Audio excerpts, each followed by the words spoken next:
తాజా 30 తెలుగు రాజకీయాల్లో వివాదాస్పద వ్యాఖ్యలు చేయడంలో ఎమ్మెల్యే రోజా పండిపోయారు. మాటల తూటాలు పేలుస్తూ ఆమె మీడియా అటెన్షన్ మొత్తాన్ని తన మీదకు లాక్కుంటుంది. ఒకప్పుడు తన అందంతో ప్రేక్షకులను కట్టిపడేసిన రోజా ఇప్పుడు తన మాటకారితనంతో కెమెరాలకు ఫుల్లుగా పనిచెప్తోంది. రోజా ప్రెస్ మీట్ను పొరపాటును కూడా అవాయిడ్ చేయలేని విధంగా ఆమె మాట్లాడతారు.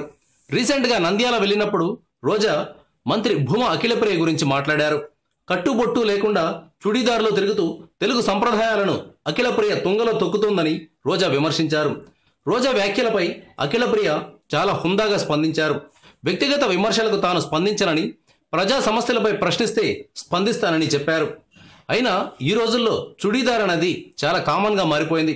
కంఫర్టబుల్గా ఉన్నందున ఆడపిల్లలు ఎక్కువగా చుడీదార్లోనే కనిపిస్తున్నారు. వయసులో పెద్దవారైతే మాత్రం ఎక్కువ సందర్భాల్లో చీరలో కనిపిస్తుంటారు.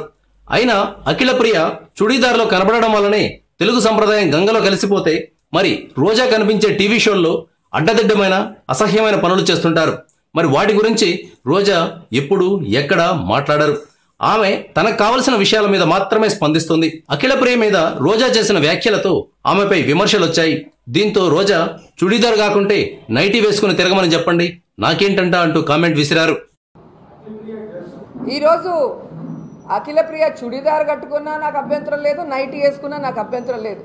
కానీ మనకు ఒక సాంప్రదాయం ఏడ్చింది కదా, ఒక్కొక్క పదవికి ఒక్కొక్క కట్టుబొట్టు ఉండాలని. మరి తెలుగుదేశం పార్టీలో ఎన్టీ రామారావు గారు స్థాపించారు కాబట్టి ఆ సంస్కృతి సాంప్రదాయానికి గౌరవించి ఒక చీర కట్టుతో వస్తే గౌరవంగా ఉంటుందని మేము చెప్పాం. ఎందుకంటే నన్నపనేని గారు అలాగే చాలా చక్కగా తెలుగుతనం ఉట్టిపడే విధంగా ఉంటారు.